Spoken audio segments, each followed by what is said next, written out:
Hi everyone, ഞാൻ ഹരിശങ്കർ. ഇത് Kevin. Kevin recent past OSCE candidate ആണ് നഴ്സിംഗ് ജോബ്സ് UK വഴി. ഇതിനു മുന്നേ ഞാൻ ഓസ്കി പാസ് ആയിട്ടുണ്ടായിരുന്നു. അപ്പം കെവിൻ ആയിരുന്നു എന്നെ ഇന്റർവ്യൂ ചെയ്തിരുന്നത്. ഇപ്പോൾ കെവിൻ ആ സ്ഥാനത്ത് നിൽക്കുന്നു. കെവിനെ ഞാൻ ഇന്റർവ്യൂ ചെയ്യാൻ നിൽക്കുന്നു.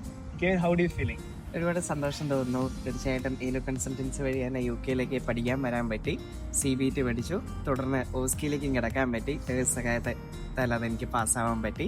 കെവിൻ നമ്മുടെ ത്രൂ ആണല്ലോ CBT ഓസ്കി എല്ലാം ചെയ്തത്. അപ്പം NMCയുടെ whole process nursing jobs UK വഴി അല്ലേ ചെയ്തത്.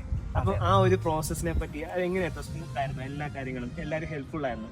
ഫസ്റ്റ് ഓഫ് ഓൾ നമുക്കൊരു ഇൻട്രസ്റ്റ് തോന്നി നമ്മൾ അവരുടെ ഫോം ഫില്ല് ചെയ്ത് ആ ഒരു പോയിന്റ് തൊട്ട് തന്നെ നമ്മളെ ഫുൾ ഗൈഡ് ചെയ്യാൻ, നമ്മുടെ എക്സാം കഴിഞ്ഞിട്ടും ഓക്കെ ആയിരുന്നു എന്ന് വരെ ചോദിക്കാൻ ഇവരുടെ സ്റ്റാഫുകൾ ഭയങ്കര അടിപൊളിയാണ്. അവരുടെ സ്റ്റാഫിന്റെ ആ കാര്യത്തിൽ പറയാതിരിക്കാൻ പറ്റില്ല. നല്ല സർവീസാണ്. സന്തോഷം ഉണ്ടാക്കരുത്. ഓക്കെ, അപ്പം ഇപ്പൊ പിൻ നമ്പർ കിട്ടി. അപ്പം നമുക്ക് തന്നെ ഏജൻസി ഉണ്ടല്ലോ. അപ്പം ഷിഫ്റ്റിന്റെ കാര്യത്തിലൊക്കെ വല്ലതും റെഡി ആവുന്നുണ്ടോ? തീർച്ചയായിട്ടും എനിക്കിപ്പം ഏജൻസി ഷിഫ്റ്റ് ആയിട്ട് തന്നെ ഒരു മാസം തന്നെ 5-6 ഷിഫ്റ്റുകൾ അലോട്ട് ചെയ്യുന്നുണ്ട്. ഇതൊക്കെ സന്തോഷം തോന്നുന്നു. കാരണം അല്ലാതെ വേറെ ഏജൻസി വഴിയാണെങ്കിൽ എക്സ്പീരിയൻസ് ഇല്ലാത്ത ഒരാൾക്ക് ഷാഡോ ഷിഫ്റ്റ് കൊടുത്തും അവനെ എക്സ്പീരിയൻസ് ആക്കി ബാക്കി ഷിഫ്റ്റിലേക്ക് വിടാൻ പലർക്കും മടിയുണ്ട്. പക്ഷെ ഇവിടെ പ്രത്യേകിച്ച് മാത്യു സാറാണേലും ആ ഒരു കാര്യത്തിൽ രണ്ടുപേരും ഓസ്കി പഠിപ്പിച്ച കാര്യത്തിൽ ബിന്ദു മാമും എല്ലാവരും ഭയങ്കര ഒരു സപ്പോർട്ടാണ്. ഇപ്പൊ ഒരുപാട് ഫ്രണ്ട്സ് നമുക്ക് മെസ്സേജ് അയക്കുന്നുണ്ട്. കാരണം ഞങ്ങള് MSc എടുക്കാനാണ് UK എത്തിയത്. UK എത്തിയ സമയത്ത് അവിടെ നമ്മുടെ ത്രൂ തന്നെ ഓസ്കി ചെയ്തു. അപ്പം അങ്ങനെ ചെയ്യുന്ന ഒരു ബെനിഫിറ്റ് എന്താന്ന് പറയാൻ, നമുക്ക് പഠിക്കുന്ന സമയത്ത് തന്നെ പിൻ നമ്പർ ഉള്ള ഒരു രജിസ്റ്റേർഡ് നേഴ്സായിട്ട് തന്നെ പാർട്ട് ടൈം വർക്ക് ചെയ്യാൻ പറ്റും.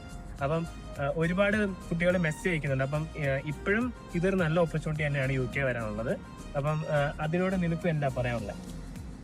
നമുക്കത് ഇപ്പോഴത്തെ സാഹചര്യത്തിലുള്ള അവസരം എന്ന് പറഞ്ഞാൽ ഇതാണ്. അത് മാക്സിമം യൂട്ടിലൈസ് ചെയ്യുക. നാട്ടിൽ നിന്ന് കയറി വരാൻ ആഗ്രഹിക്കുന്ന ആരുണ്ടെങ്കിലും ഈ ഒരു അവസരം നല്ലൊരു പാത്വേ ആയിട്ട് കണ്ട് ബാക്കി കാര്യങ്ങൾ ചെയ്യുക. പിന്നെ നമ്മുടെ ട്രെയിനിങ് ഒക്കെ മോക്ക് എക്സാമൊക്കെ ഒത്തിരി ഹെൽപ്ഫുൾ ആയിരുന്നു. 2 മോക്ക് ടെസ്റ്റും ഭയങ്കര ഉപകാരമായിരുന്നു. ലിറ്ററലി പറയുകയാണെങ്കിൽ ആ ഒരു മോക്ക് എക്സാം ആണ് റിയൽ എക്സാമിലേക്ക് എനിക്ക് യാതൊരു പേടിയും കൂടാതെ കൂളായിട്ട് അപ്പിയർ ചെയ്യാൻ എന്നെ സഹായിച്ചത്. കാരണം പക്ക എക്സാം എങ്ങനെയാണോ നടത്തുന്നത് അതിലും ടഫുള്ള ഒരു ആംബിയൻസിലാണ് ഇവരിവിടെ മോക്ക് എക്സാം എന്ന് പറഞ്ഞ് നടത്തുന്നത്. അത് തീർച്ചയായിട്ടും നല്ലതാണ് കുട്ടികൾക്ക്. അപ്പൊ ഇനി വരാനുള്ള സ്റ്റുഡൻസിനോട് എന്നാ പറയാമോ? തീർച്ചയായിട്ടും ഞാൻ റെക്കമെൻഡ് ചെയ്യും. എന്താ പറഞ്ഞാൽ നമുക്ക് ഒരു 1-to-1 ട്രെയിനിങ്ങിലുപരി നമ്മളോട് ഭയങ്കര ഫ്രണ്ട്ലി ആയിട്ടുള്ള അറ്റ്മോസ്ഫിയറിലാണ് നമ്മളെ പഠിപ്പിക്കുന്നത്. ഫസ്റ്റ് ഓഫ് ഓൾ പഠിപ്പീര് പക്ക പ്രൊഫഷണൽ ആണെങ്കിലും അതിനുശേഷം നമുക്ക് സെൽഫ് പ്രാക്ടീസ് സമയത്ത് നമുക്ക് അൺലിമിറ്റഡ് എന്തോരം വേണമെങ്കിലും ചെയ്യാം. അത് കൂടാതെ നമ്മളോട് എപ്പോഴും ഒരാളുണ്ടായിരിക്കും. നമ്മൾ ചെയ്യുന്ന ഓരോ ചെറിയ മിസ്റ്റേക്ക് ആണെങ്കിലും അതിലൊന്നും നമ്മളോട് യാതൊരു വിധത്തിലും എത്ര മിസ്റ്റേക്ക് റിപ്പീറ്റ് ചെയ്താൽ പോലും നമ്മളോടൊന്നും ഒരു വിധം കൂടാതെ, എസ്പെഷ്യലി ജുവല്, മരിയ, ഇങ്ങനെ നമ്മുടെ കൂടെ ഫുൾ ടൈം നിൽക്കാൻ ആൾക്കാരുണ്ട്, ടീച്ചേഴ്സ് ഉണ്ട്. അതൊരു വലിയൊരു സപ്പോർട്ടായിട്ട് ഞാൻ കാണുന്നു.